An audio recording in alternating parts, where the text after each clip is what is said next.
wabarakatuh. Pada Saudara Zainul Latif, sarjana komputer, dipersilahkan untuk mempresentasikan laporan orientasi pengenalan nilai dan etika instansi pemerintah. Monggo silakan.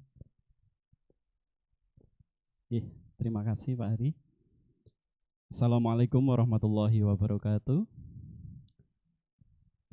Yang saya hormati Pak Hari Widakdo selaku mentor kami di orientasi pengenalan nilai dan etika ini, kami dari Kominfo. Bapak Ibu yang kami hormati dan teman-teman seangkatan, yaitu dalam orientasi pengenalan nilai dan etika instansi pemerintah yang kami hormati dan kami banggakan. Marilah kita mulai orientasi laporan kami, yaitu laporan orientasi pengenalan nilai dan etika instansi pemerintah pada P3K di lingkungan Kabupaten Semarang.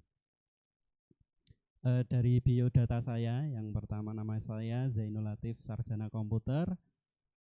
Nomor induk P3K kami 1982 0308 2023 211022. Dan kami ada di unit kerja atau organisasi perangkat daerah di Dinas Komunikasi dan Informatika Kabupaten Semarang. Visi misi Bupati Semarang, kita tahu bahwa visi misi Bupati Semarang yaitu berdikari atau bersatu, berdaulat, berkepribadian, sejahtera dan mandiri dengan semangat gotong royong berdasarkan Pancasila dan dalam bingkai Negara Kesatuan Republik Indonesia yang berbhinneka tunggal ika. Itu adalah visi Bupati Semarang. Kemudian misi Bupati Semarang itu ada 7. Yang pertama, meningkatkan kualitas SDM unggul yang beriman dan bertakwa kepada Tuhan Yang Maha Esa, berkepribadian serta menguasai ilmu pengetahuan dan teknologi. 2. Meningkatkan kemandirian perekonomian daerah yang berbasis pada industri pertanian, pariwisata atau intan pari, perdagangan jasa serta sektor lain yang berwawasan lingkungan. Yang ketiga, meningkatkan pemerintahan yang baik, bersih, demokratis, dan bertanggung jawab didukung oleh aparatur yang kompeten dan profesional. Kemudian misi yang keempat itu meningkatkan pemerataan bangunan guna menuju pengembangan wilayah, penyediaan pelayanan dasar, dan pertumbuhan ekonomi daerah. Misi yang kelima, meningkatkan kepastian hukum, penegakan HAM, mewujudkan kesetaraan dan keadilan gender, serta perlindungan anak di semua bidang pembangunan. Kemudian yang keenam, meningkatkan pengelolaan SDA di lingkungan hidup dan lingkungan hidup dengan tetap menjaga kelestariannya. Kemudian misi yang terakhir, yang ketujuh, yaitu meningkatkan pemberdayaan pemuda, olahraga, serta melestarikan seni dan budaya lokal. Itu tadi adalah misi dari Bupati Semarang. Kemudian program unggulan serta arah kebijakan.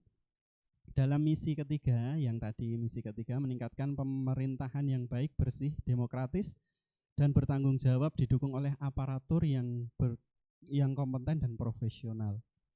Kemudian program unggulan, Bupati itu punya program unggulan, ya jumlahnya sekitar 67 program unggulan, di mana 67 program unggulan itu dikelompokkan menjadi 6 bidang. Ada yang pertama bidang kesehatan, kemudian 2 infrastruktur, kemudian bidang ekonomi, keempat bidang pendidikan, olahraga, pemuda dan kebudayaan, kemudian bidang pertanian, kemudian bidang sosial, dan ketujuh bidang lingkungan hidup.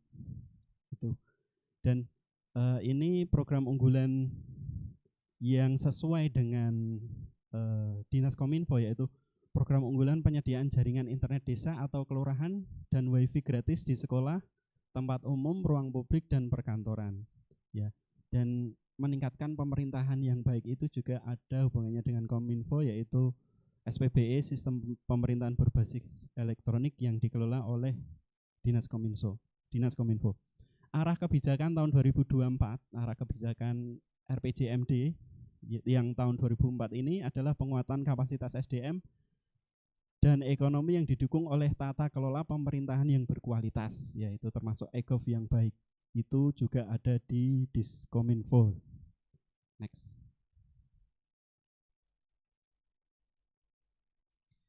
Kemudian strategi dan arah kebijakan Dinas Kominfo, yaitu perumusan strategi dan arah kebijakan Dinas Komunikasi dan Informatika. Salah satunya yaitu meningkatnya tata kelola SPBE. Strateginya adalah yang pertama, penguatan tata kelola SPBE, mengembangkan titik jaringan untuk menjangkau semua perangkat daerah, desa, kelurahan di Kabupaten Semarang, melakukan monitoring dan evaluasi semua titik jaringan.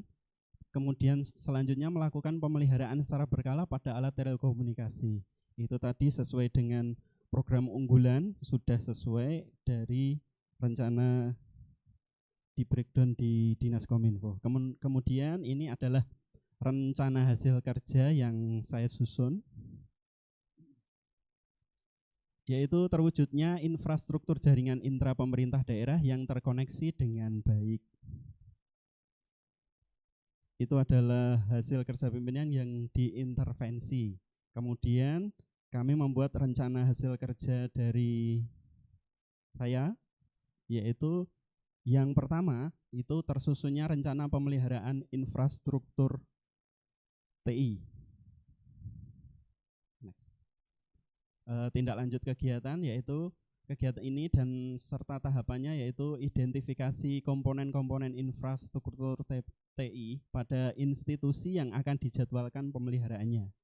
Kemudian 2, menyusun rencana pemeliharaan, dilanjutkan dengan deskripsi kegiatan pemeliharaan yang dilakukan.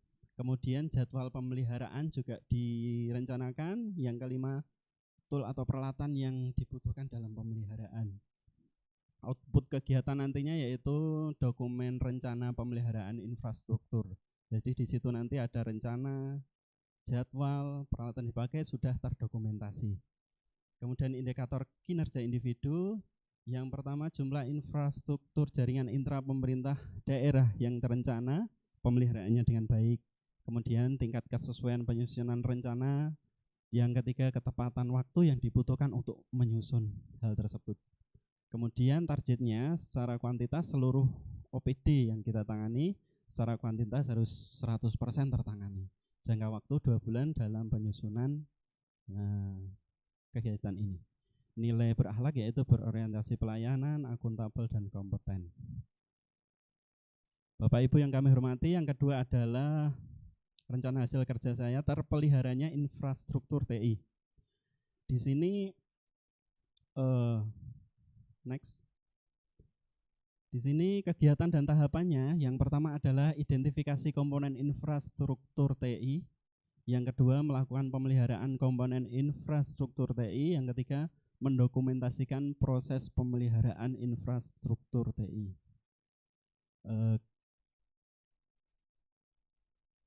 Kemudian indikator kinerja individu yaitu jumlah infrastruktur jaringan intra pemerintah daerah yang terpelihara dengan baik. Kemudian tingkat kesesuaian permasalahan dan solusi yang tepat untuk penanganan. Kemudian yang ketiga, ketepatan waktu yang dibutuhkan untuk menangani hal tersebut. Kemudian output kegiatan adalah nanti ada dokumentasinya.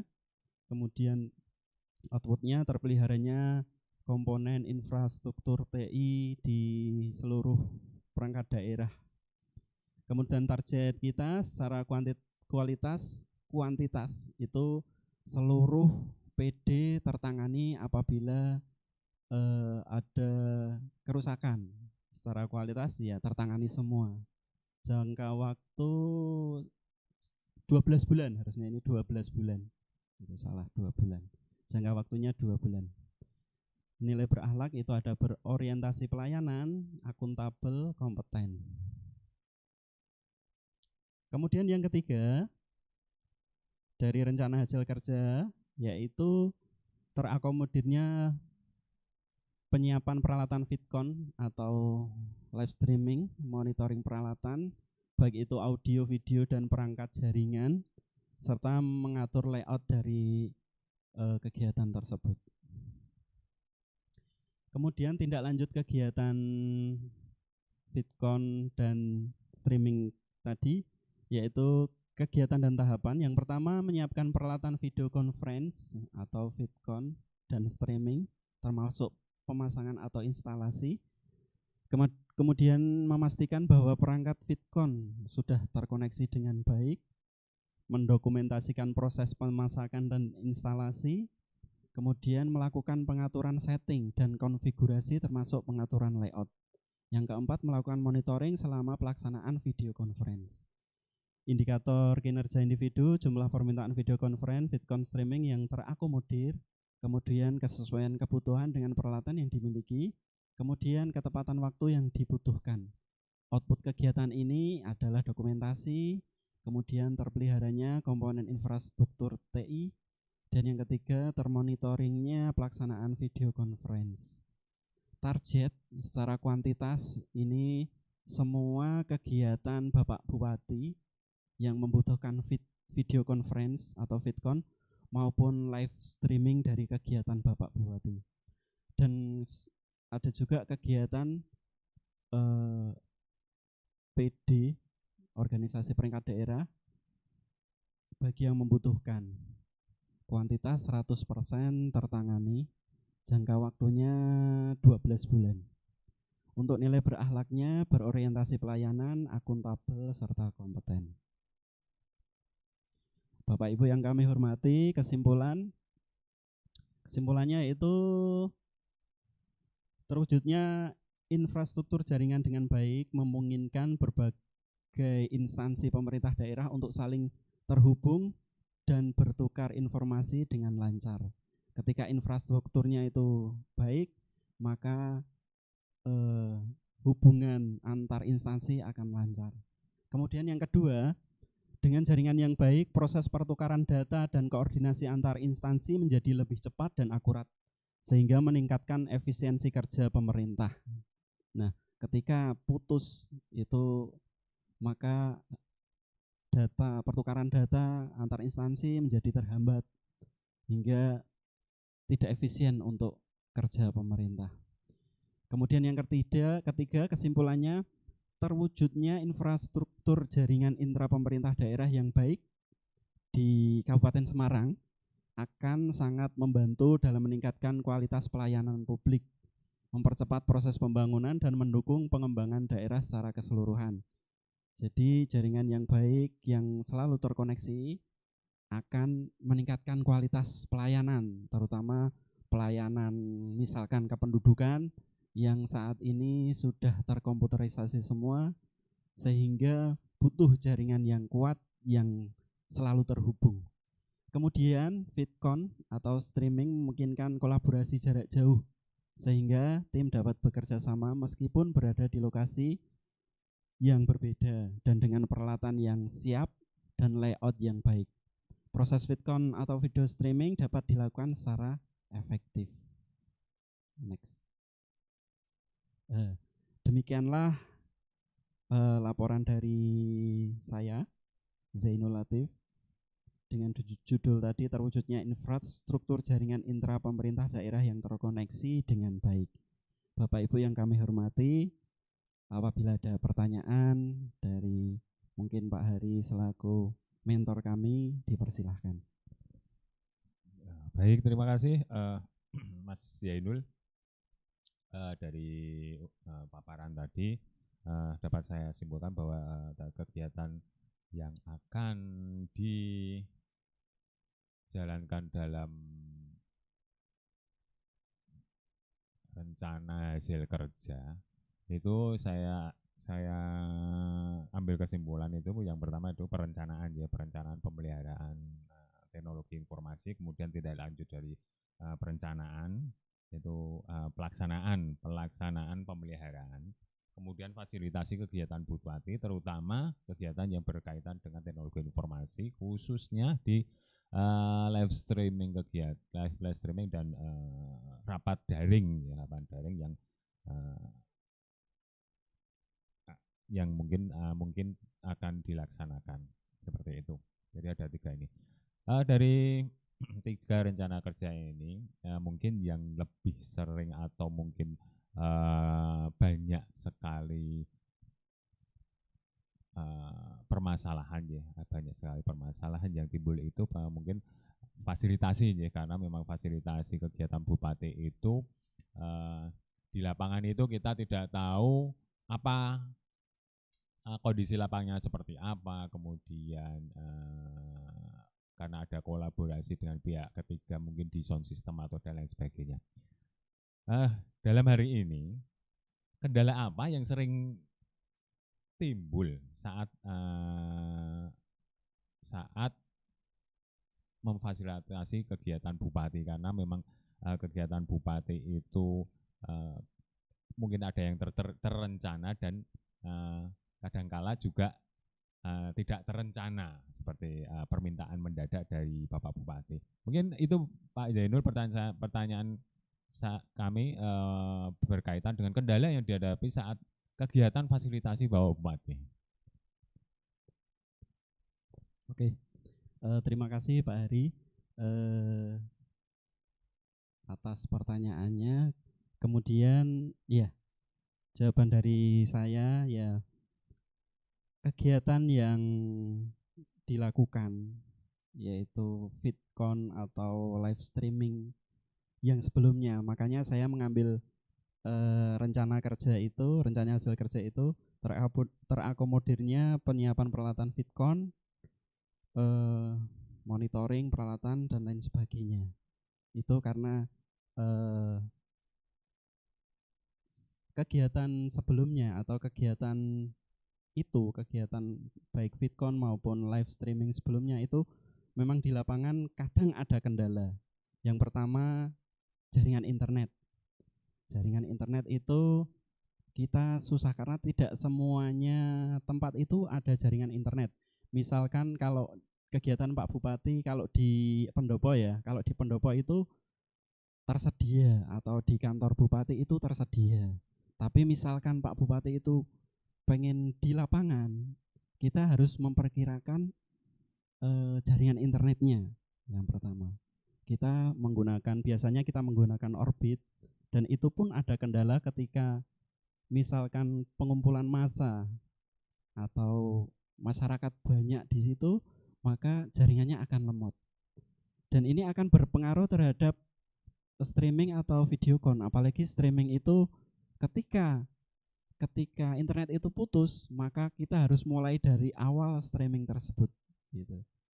Kemudian yang kedua, ketika kita setting audio videonya, itu tidak semua mixer yang mereka bawa itu sama. Jadi ketika kegiatan di luar, misalkan di lapangan atau di tempat lain, itu kadang-kadang mixernya itu berbagai macam dan berbeda.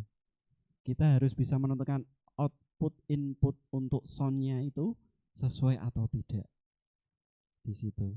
Dan jarak antara kabel dengan operator itu juga kadang menjadi kendala.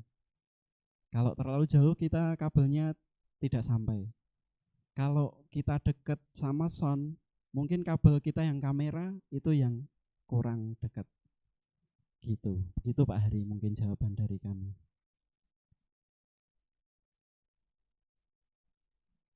Oke, terima kasih. Jadi mungkin kendala lapangan memang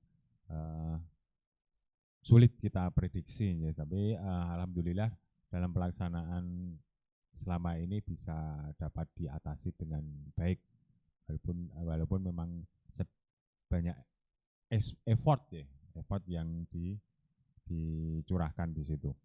Terima kasih Pak Mas Zainul atas presentasi dan jawaban pertanyaan yang penjelasan dari rasa penasaran saya terhadap pelaksanaan fasilitasi kegiatan Bapak Bupati. Terima kasih, monggo silakan untuk kembali ke tempat.